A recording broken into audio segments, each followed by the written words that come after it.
Pai, em nome de Jesus, bendizemos o Teu nome, glorificamos o Teu nome. Te agradecemos, Senhor, por estarmos aqui na Tua presença, na certeza do Teu cuidado com as nossas vidas. Então vem, Espírito Santo de Deus, e ministra cada qual em seu lar, ministra, Senhor Deus, nas nossas vidas, traz o entendimento da Tua palavra, traz princípios, traz valores, vem trazer, Pai, a cada um de nós algo novo com a Tua palavra. Que Tu possas ministrar, Senhor Deus, nas nossas vidas. É isso que nós queremos, sim. Queremos ser ministrados por Ti em nossas vidas, em nome de Jesus. Amém. Amém. Gente, olha, como eu tenho dito sempre, é muito possível, né, que muitos de vocês aqui já tenham se deparado, estudado, ouvido, meditado, entendido, ensinado em alguns desses textos que nós estamos vendo, tá? E esse texto é um deles, tá? Então não tem como a gente assim querer aqui trazer sempre o ineditismo. Não, a gente vai contar algum aqui, vamos ler as histórias, está contando as histórias, para a gente pegar, às vezes, um detalhe. Às vezes é um simples detalhe. Obrigado, Ana Regina, por ter escrito aqui. Deixa eu fixar o comentário. Pronto. Então, às vezes é um pequeno detalhe, às vezes uma palavra, às vezes uma expressão, tão somente, que traz a cada um de nós um despertar de alguma coisa para ser ministrado hoje. Acredite nisso. Deus tem uma porção para você hoje, né? Não é a porção para todo o tempo desse texto, a verdade sobre esse texto. Não. Eu não tenho a intenção de ser um comentarista bíblico, de ser, né, existem muitos estudiosos, pessoas que estudam ciências, né, exegese, hermenêutica e textos paralelos, enfim, textos históricos, e fazem um verdadeiro, né, assim, interpretação e estudo. Isso é ciência pura. Não, eu quero trazer aqui para vocês apenas uma leitura devocional. É apenas uma leitura devocional, na certeza de que nessa nossa leitura o Senhor pode ministrar, né, algum detalhe especial na nossa vida. É isso que eu espero que aconteça na sua vida hoje, tá bom?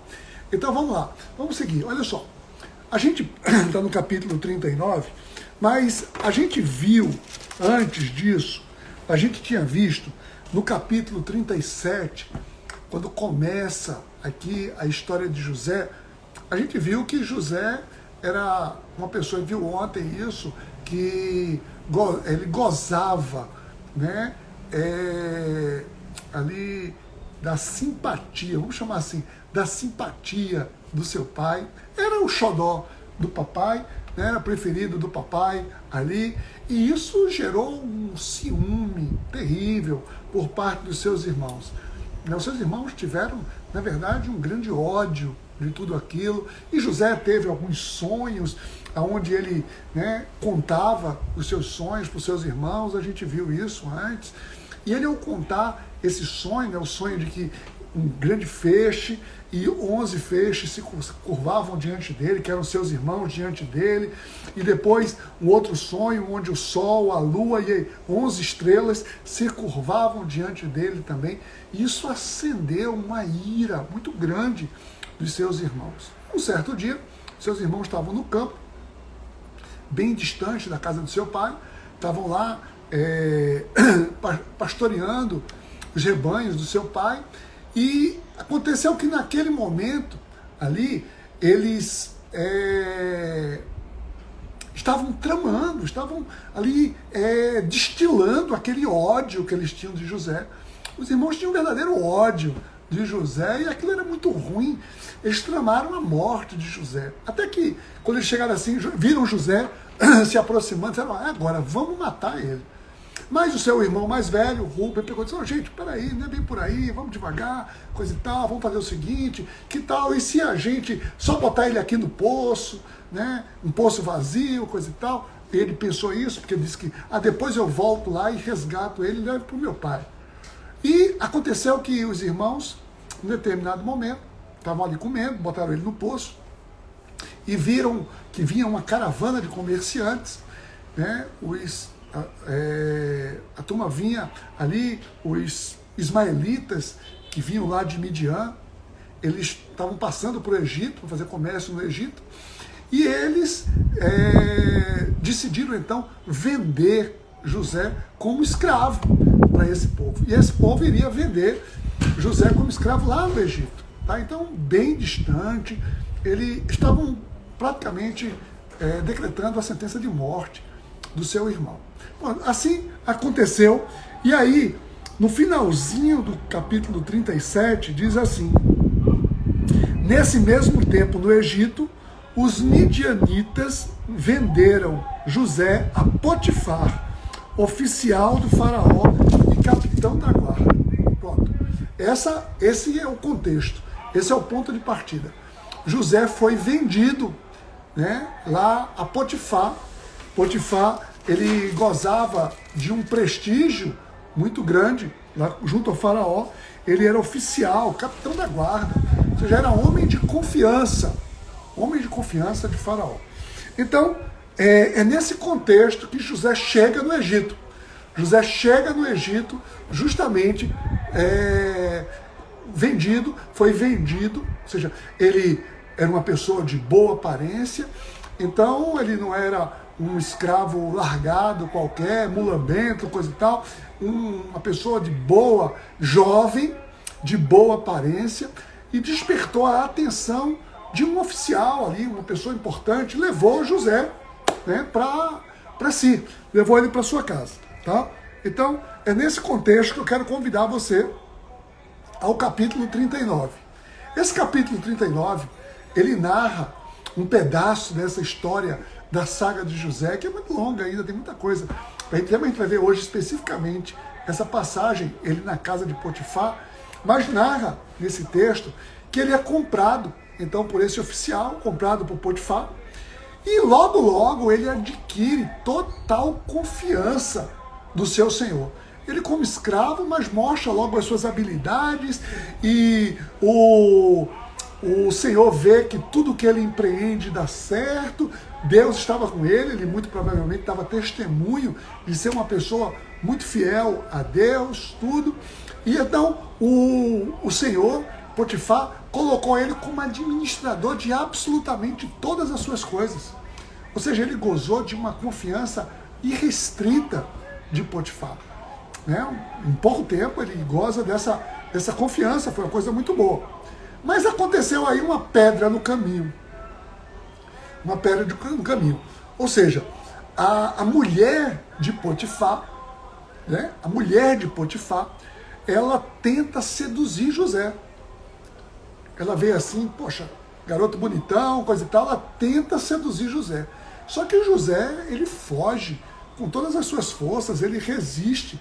E a mulher, indignada, incrimina, monta ali uma situação e incrimina José, como que se José tivesse tentado seduzir a mulher de Potifar. E Potifar, ele fica indignado com aquela situação e lança José numa prisão, manda José para uma prisão. Então essa é o esboço aqui desse capítulo 39. Mas vamos ver aqui o capítulo 39, porque tem alguns detalhes muito interessantes que a gente precisa se aperceber aqui desses detalhes. Vê só. Diz assim, o capítulo 39, eu vou ler aqui, tá certo? José havia sido levado para o Egito, onde o egípcio Potifar, oficial do faraó e capitão da guarda, comprou-o dos ismaelitas que o tinham levado para lá. Olha o que diz uma coisa aqui, né, no versículo 2. Presta atenção no capítulo 2. Isso aqui é a chave de tudo. Né? Vê, o capítulo 2 é a chave. O Senhor estava com José. O Senhor estava com José. De modo que esse prosperou, né? Ele passou a morar na casa do seu senhor egípcio, Quando este percebeu que o Senhor estava com ele e que o fazia prosperar em tudo que realizava, agradou-se de José e tornou administrador dos seus bens. Vê, aqui a gente pode ver alguns detalhes. Como eu disse antes, José foi parar na casa de alguém muito influente. Não era qualquer pessoa que tinha ali posses para comprar escravos, né? E ele compra, ou seja, era uma pessoa importante. José vai cair na casa de alguém muito importante. E diz o texto diz que o Senhor estava com José, de modo que ele prosperou e passou a morar na casa do senhor egípcio. Tá? Então, ou seja, ele de escravo, ele estava condenado ali, quase morto. Vê a situação, ele estava quase morto pelos seus irmãos, escravo, podia ser maltratado, ele podia entrar em um lugar, trabalho forçado, poderia ter um monte de coisa. Não, ele caiu, passou a morar na casa do Senhor.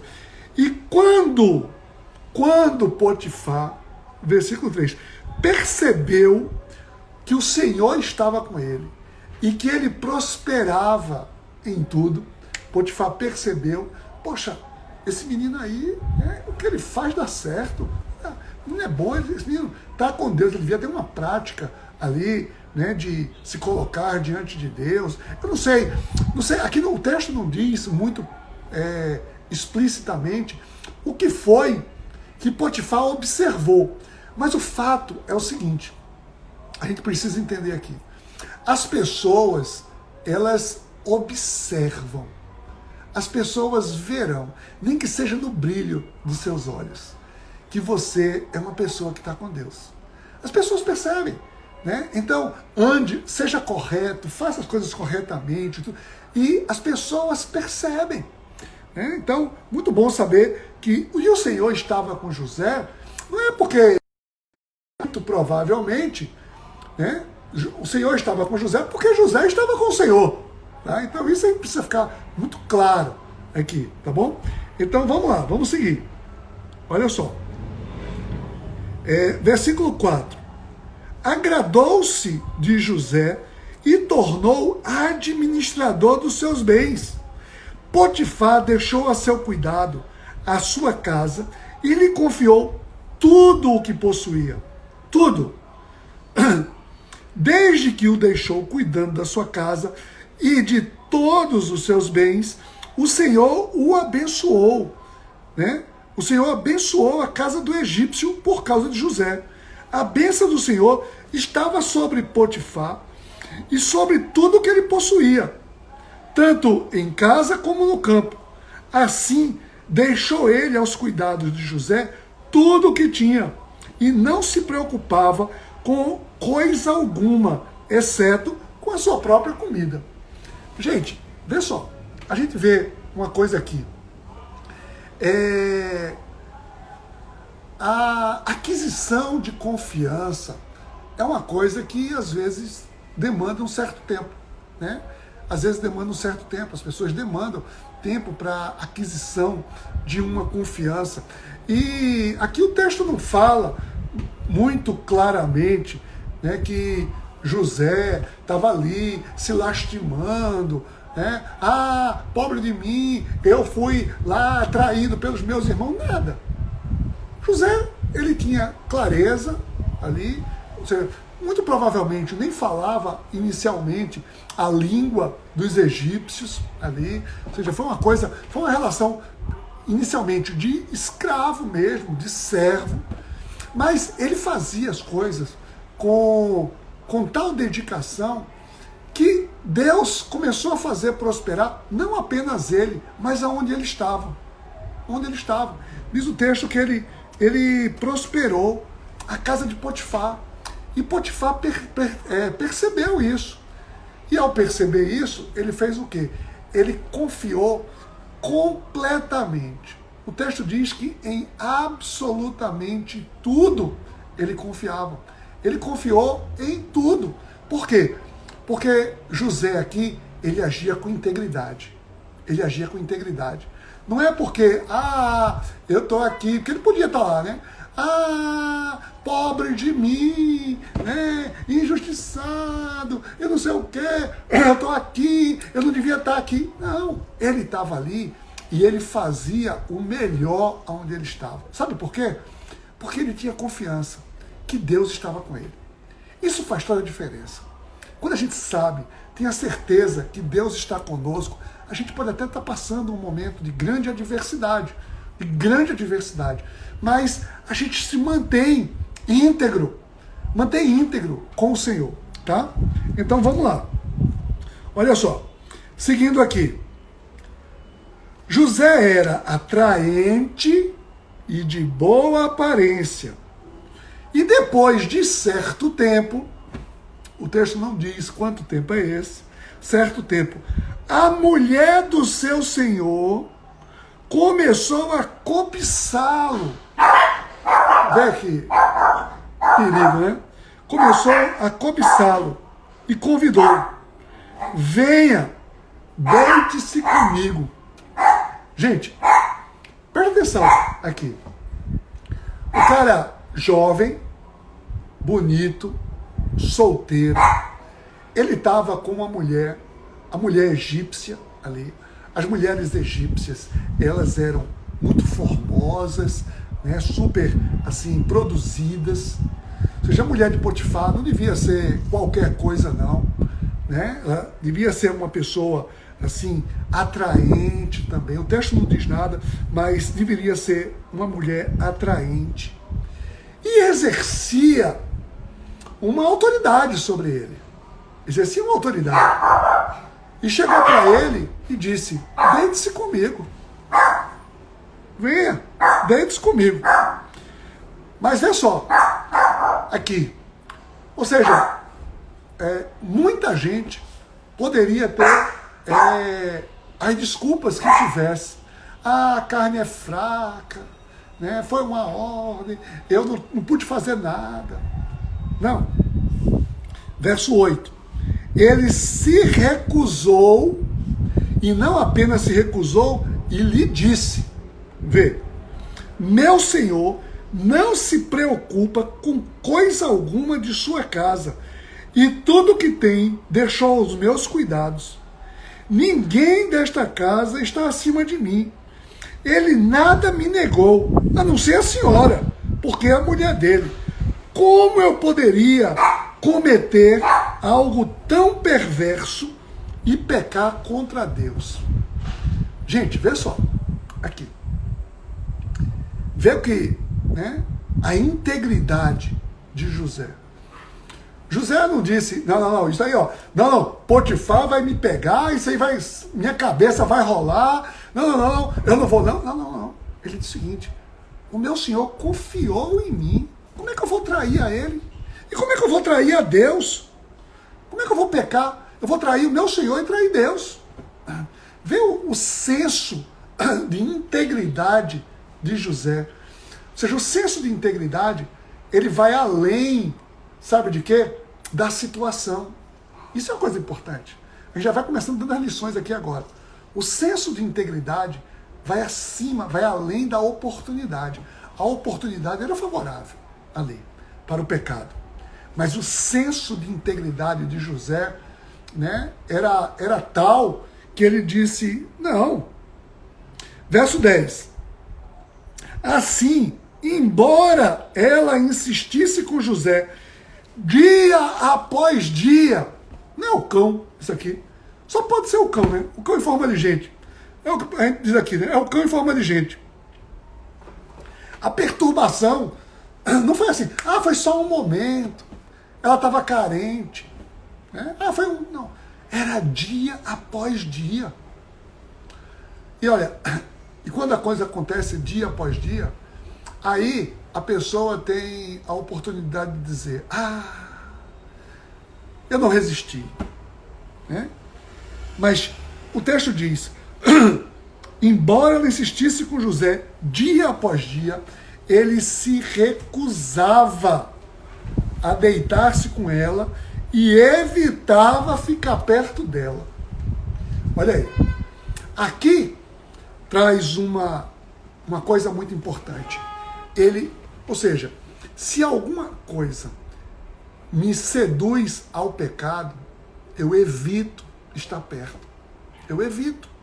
Então, ele evitava a possibilidade do pecado. Era dia após dia. Ele poderia ter dito, ô Potifar, vê só, tua mulher aí, pô, ela tá me complicando, né? Ela tá fazendo isso e isso. Mas não. Ele tinha um senso de respeito ali e não quis expor ao seu senhor, mas ele evitava estar perto dela. Evitava. Ó, gente, me dá só um minutinho aí que a luz ficou apagada aqui. Deixa eu acender a luz, está escurecendo, tanto que fica escuro aqui demais. Espera aí, viu?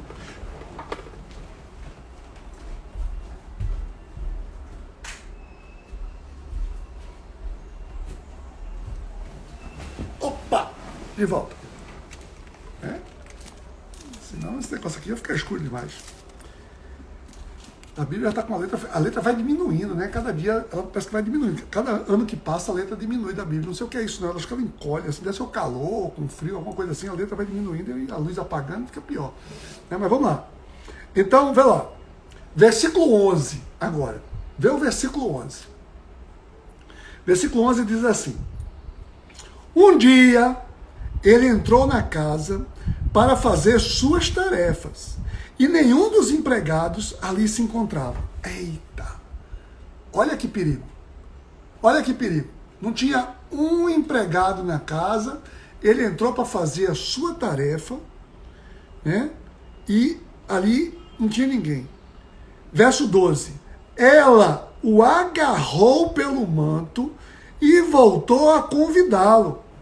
Vamos, deite-se comigo. Né? Deve ser frouxo, homem. Sei lá o que ela disse aqui. Olha, gente, aqui a gente pode fazer uma pausa aqui nessa passagem e a gente vê o seguinte: deve ser muito difícil. Né?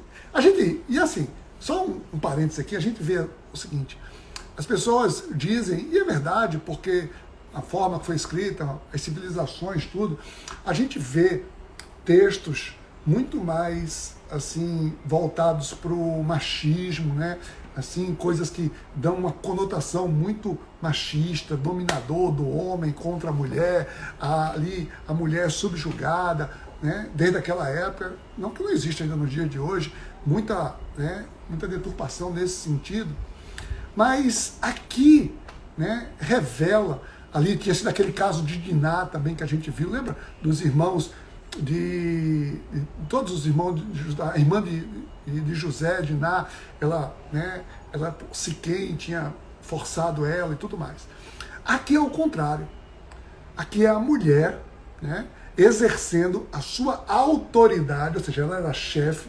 Vê, a opressão, ela nem sempre ela se dá pelo sexo, pela questão sexual, mas é por uma questão de força, de poder. Ela, embora mulher, ela tinha mais poder do que ele. E ela é que tenta aqui, agora, mas esbarrou justamente na integridade de José. Ela não pôde, né? Ou seja, a deturpação, ela existe desde sempre, existe na humanidade desde a queda, tanto com homens quanto mulheres. Então aqui mostra o caso de uma mulher que queria adulterar com seu marido e ainda colocar em maus lençóis um homem íntegro. Né? José era íntegro. Mas olha só o que aconteceu. Mas ele fugiu da casa, deixando o manto na mão dela. Fugiu. Né? Então, a tentação chegou, fugiu. Vê os passos da tentação. Percebe que antes ele fez o quê? Primeiro, ele se justificou que não queria, porque não queria. Depois ele evitava a situação e depois ele foge da situação. né? São as 3 etapas da perseverança contra o pecado. Aqui a gente tem 3 etapas da perseverança. Eu reconheço que é errado e não quero. Depois eu evito aquilo. E quando acontece, eu fujo. Tá? Aqui ele fugiu para quê? Para se manter íntegro. Para se manter íntegro. Tá? Mas o verso 16 aqui traz uma coisa que não foi muito legal, foi o seguinte. Ela conservou o manto consigo, até que o senhor de José chegasse a casa. Então, repetiu-lhe a história. Não, antes disso, eu já pulei aqui. Não, vem cá. Verso 13. Acompanhe comigo, verso 13. Quando ela viu que ao fugir ele tinha deixado o manto em sua mão, chamou os empregados e lhes disse: vejam, este hebreu que nos foi trazido para nos insultar. Ele entrou aqui e tentou abusar de mim, mas eu gritei. Quando me ouviu gritar por socorro, largou o seu manto ao meu lado e fugiu da casa. Gente, vê que aqui o pecado como estava nessa mulher. Primeiro ela tenta seduzir, né? Depois ela insiste na sedução e agora ela cria uma mentira. Tá? Verso 16. Ela conservou o manto consigo até que o senhor de José chegasse a casa. Então repetiu-lhe a história.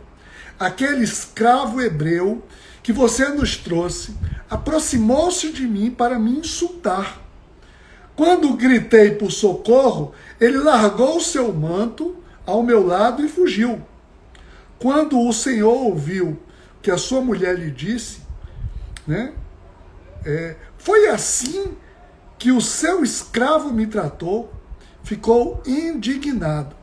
Mandou buscar José e lançou-o na prisão em que eram postos os prisioneiros do rei. José ficou na prisão, mas o Senhor estava com ele. Olha, só que um parênteses aqui. Ele foi lançado na prisão, né, onde eram postos os prisioneiros do rei. Deixa eu fazer só uma observação aqui. Os prisioneiros do rei eram pessoas que estavam aguardando um julgamento. E muito provavelmente o julgamento era de morte. Não tinha muita clemência, não. Tá? Então, ele colocou José, porque ele poderia ter matado José imediatamente. Mas ele disse, não, eu vou botar ali na prisão do rei, aonde, muito provavelmente, ele vai ser julgado e morto. Tá? Então, só que, o verso 21 diz assim, mas o Senhor estava com ele. Gente, a chegada de José na casa de Potifar começa dizendo que o Senhor estava com ele. E aqui, depois desse triste episódio, mais uma vez diz, o Senhor estava com ele. Alguém pode dizer, puxa, como é que o Senhor estava com ele se aconteceu um negócio desse? Não. Deus estava com ele. E o fato de Deus estar com ele significa que ele, no mínimo, aqui, ele não foi morto. Era para ele ter sido morto aqui. Diz assim, o Senhor estava com ele e o tratou com bondade, concedendo-lhe a simpatia do carcereiro. Vê? Que legal. Ele chega lá, o carcereiro ficou logo simpático com ele. Por isso, né, o carcereiro encarregou José de todos os que estavam na prisão. E ele passou a ser responsável por tudo que lá sucedia. Ou seja, isso existe hoje, né, nas prisões, nos presídios. A gente fez, já foi algumas vezes no presídio, não como preso, né, mas pregando lá no presídio e tudo. A gente vê, nos presídios tem os presos que são os chaveiros, responsáveis por cada pavilhão. Geralmente uma pessoa de bom comportamento, uma pessoa ali, coisa e tal, parará, e ele é colocado como líder ali, que fica com chave, enfim, do pavilhão e tudo mais. E aqui foi exatamente isso. Ele adquiriu a confiança, a simpatia. O texto diz que ele adquiriu, né, a simpatia do carcereiro e foi colocado lá. E verso 23. O carcereiro não se preocupava com nada do que estava a cargo de José, porque o Senhor estava com José e lhe concedia bom êxito em tudo que realizava. Em tudo que realizava. Gente, vê. Ele, né, esse capítulo 39, ele mostra uma história, né, assim, que a princípio mostra ser uma história, mais um ciclo de injustiça contra José. Né? A mulher rejeitada, imagina uma mulher poderosa, a mulher de um oficial, mulher poderosa no Egito, né? Mulher cheia de poder. As mulheres egípcias eram muito mais assim protagonistas do que as mulheres hebreias. As mulheres hebreias eram muito mais subservientes, submissas, assim, fora de cena até. Mas as mulheres egípcias não. As mulheres egípcias, elas tinham uma proeminência, elas tinham um protagonismo. Tá? Então, aquela mulher, ela se sente rejeitada. Imagina, uma pessoa cheia de poder se sente rejeitada por um escravo, por um servo, e ela tem ali o seu plano de vingança. E aí a gente vamos ver aqui algumas lições que a gente poderia tirar. Né? Se já tiramos aqui algumas lições. Mas uma coisa que eu queria deixar como lição hoje aqui é o seguinte. A fidelidade, ela leva à prosperidade. A gente viu isso. José a fidelidade é o Senhor, certo? Então, ele foi fiel ao Senhor na casa de Potifar e tudo ali prosperou. Ele foi fiel lá na prisão, ao carcereiro, e lá ele prosperou também. Agora, a prosperidade, né, a nossa fidelidade e a prosperidade não nos livram das injustiças. É verdade.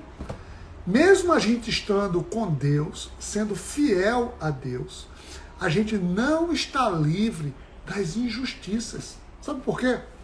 Pelo simples fato de a gente estar num mundo injusto. A gente está num mundo injusto. A gente está num mundo decaído. E o mundo decaído, ele tem injustiça. Tá? Então, essa é uma lição que a gente precisa tirar. Não adianta ser bom, adianta ser fiel, tá? Mesmo estando sujeito à injustiça. Porque a injustiça do mundo, ela é momentânea. Ela é momentânea. Deus continuava com José. E o fim dessa história a gente vai ver depois. Né? No tempo de Deus, as coisas deram certo. Então, mas aqui, uma outra lição que a gente pode ver aqui, é que o seguinte, uma coisa que me chama muita atenção, aqui no verso 9, logo no verso 9, é quando ele diz assim, né, ele entregou tudo a mim, deixou tudo aos meus cuidados, ninguém dessa casa está acima de mim, ele nada me negou, a não ser a senhora, porque é mulher dele. Como eu poderia, então, cometer algo tão perverso e pecar contra Deus? Ou seja, ele tinha uma noção de que se ele fizesse isso contra Potifar, era algo perverso que ele estava fazendo. Mas o pecado é contra Deus. Percebe aqui? Percebe essa distinção? A gente pode fazer algo perverso com pessoas. Mas não é que a gente, eu pequei com essas pessoas. Né? Não. A gente faz coisas perversas, erradas com as pessoas. Mas ele deixa claro, o pecado dele seria contra o próprio Deus. Gente, essa noção, né, de que o pecado é contra Deus, ela traz a cada um de nós um sentimento muito diferente. O seguinte, não é aquele medo, estou sendo vigiado por Deus. Não. Eu estou com Deus o tempo todo.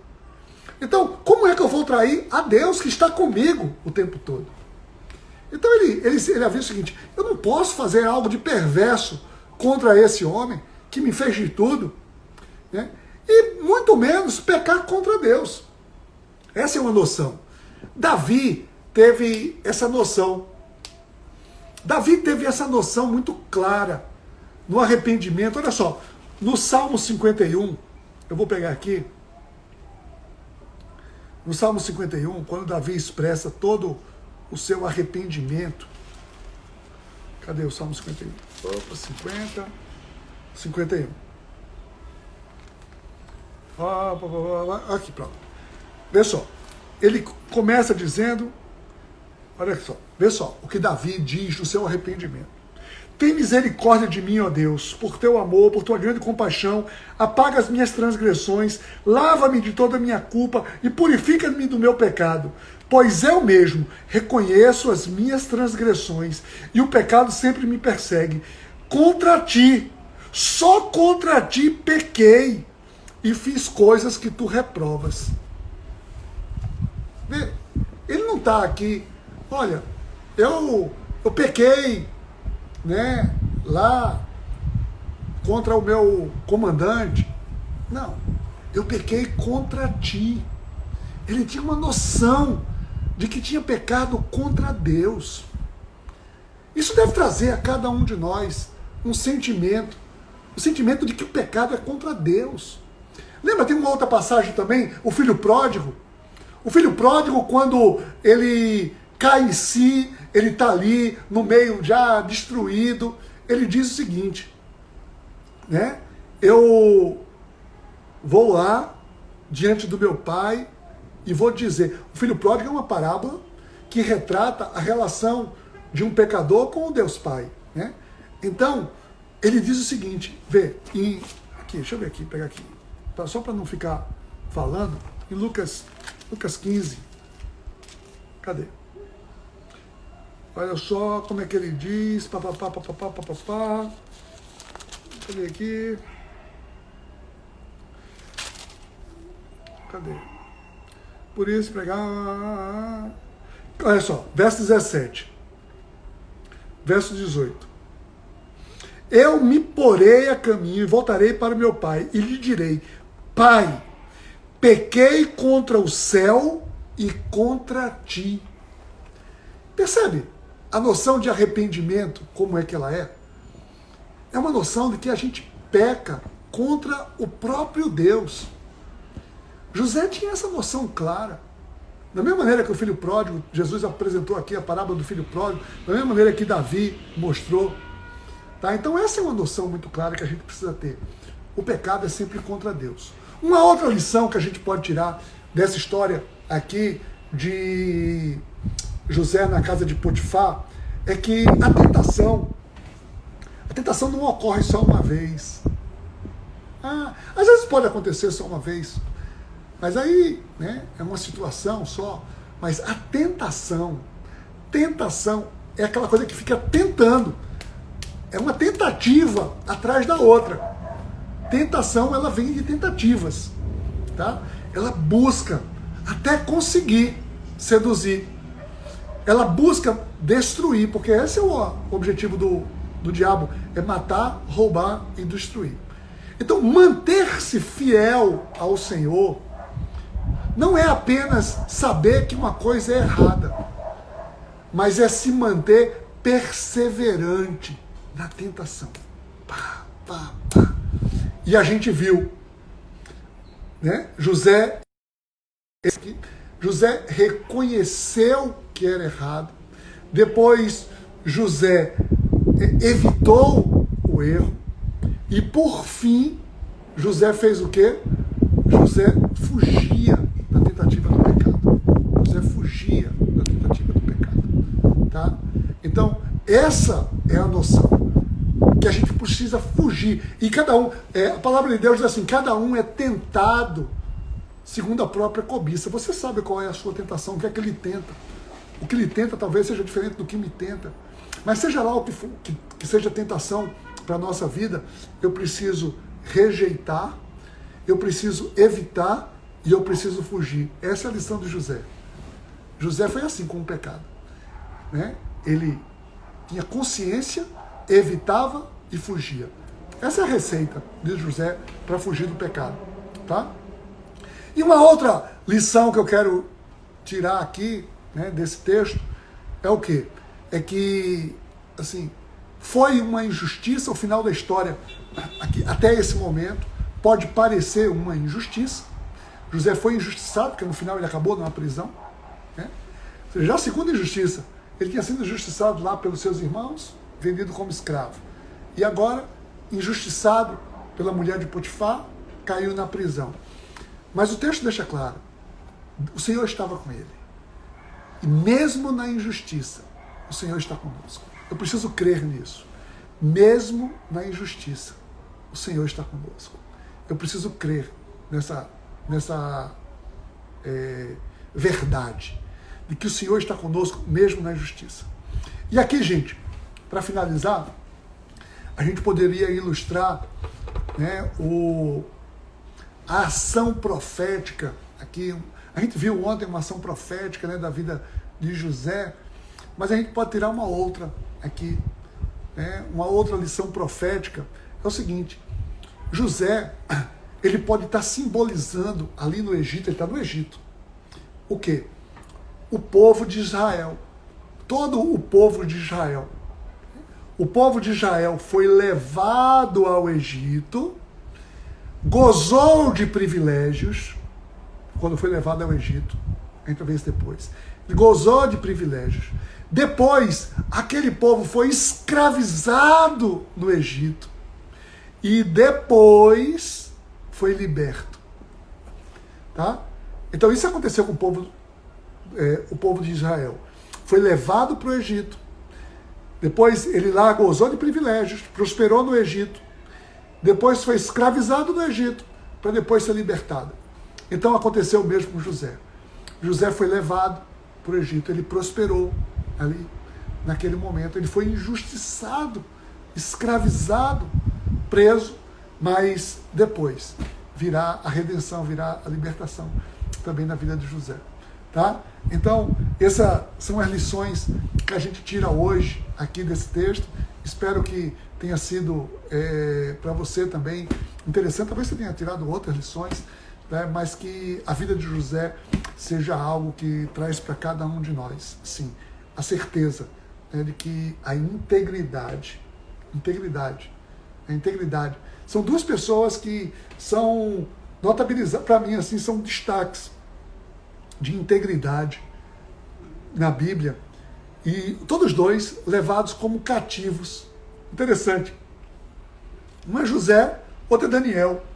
Daniel também, quando foi levado lá no cativeiro da Babilônia, se manteve íntegro também ao Senhor. Existem outros exemplos de integridade, mas esses dois me chamam muita atenção, né? São, para mim, duas referências para mim de integridade, tá? José e também Daniel, tá? Mas a gente depois continua com essa história aqui, mas hoje a gente para por aqui, né? Espero que o Senhor possa ter ministrado ao seu coração. Eu quero orar pela sua vida agora. Pai, em nome de Jesus, nós colocamos diante de Ti, Senhor Deus, essa palavra, e que Tu possa, Senhor Deus, nos incentivar. A certeza de que vale a pena a luta pela integridade. Resistir às tentações, resistir ao mal, e na certeza de que mesmo sendo injustiçado, Tu estás conosco, Senhor Deus. E Tu podes cuidar, mesmo quando nós somos ali, né, aparentemente derrotados numa situação. Mas vale a pena se manter íntegro e contigo. Ministra, Senhor Deus, na vida de cada um de nós. É isso que nós te pedimos. Em nome de Jesus. Amém.